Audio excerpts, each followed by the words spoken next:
మంచి సంబంధమా? నా కొడుకుండగా వేరే సంబంధం ఎందుకు? సిరిని చేసుకోవడానికి వీడు సిద్ధంగా ఉన్నాడు. ఏమంటావు అన్నయ్య? ఏమంటాడు? ఎర్రీ మంచిది అంటాడు. ఎడ్డింగ్ కార్డులు కూడా కొట్టించమంటాడు. నువ్వు ఆగరా. అడుగుతుంటే మాట్లాడవేంటి అన్నయ్య?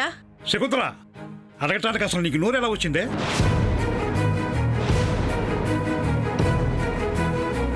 పదో తరగతి 10 సార్లు తప్పిన నీ కొడుక్కి అదే 10 స్టేట్ ర్యాంక్లో పాస్ అయిన నా కూతురుతో పెళ్ళా? అడిగింది చెల్లెడు కాబట్టి మౌనంగా ఉన్నాను. అయినా అడిగే ముందు అర్హతల గురించి ఆలోచించకర్రా? నా కొడుకేం తక్కువ అన్నయ్య? నీకంటే ఆస్తిలో తక్కువ, అంతస్తులో తక్కువ. చదువు కాస్త తక్కువ. అయినా నీ కూతురు 10 ఊళ్ళు చెప్పుకునేలా చదివింది కాబట్టి వీడు 10 తప్పినా పెద్ద నష్టమేమీ లేదు.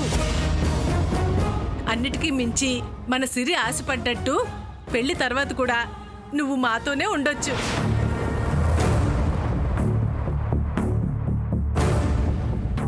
వెళ్ళి జీవితాంతం చూసుకోవచ్చు. ఆ ఉద్దేశంతోనే నిన్ను అడిగాను. ఏ విధంగా చూసినా మేనత్త కొడుగ్గా మేనమామ కూతుర్ని చేసుకునే హక్కు అర్హత మావాడికే ఉండి తీరాలి. అవునమ్మా.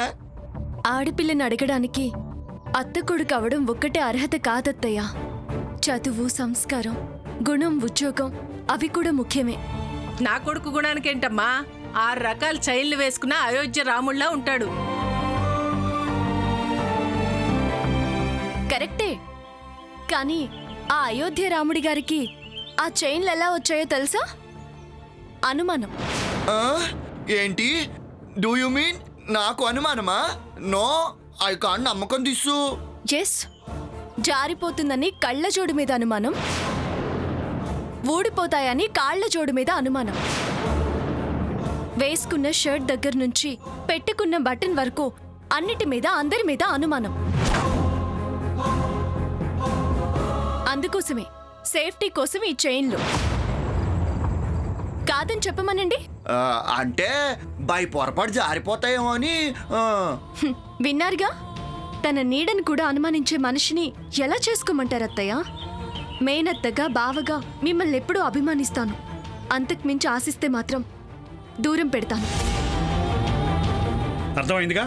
నేను చెప్పాలనుకున్న నిర్ణయం నా కూతురు చెప్పింది. దీన్ని కోడలుగా పొందే అదృష్టం నాకే లేదు. సరే, నేను వస్తానురా అన్నయ్య. పదరా. మరి నా పెళ్ళో? ఇంటికి వెళ్ళాక చేస్తాను. పద. పెళ్ళంట పెళ్ళి.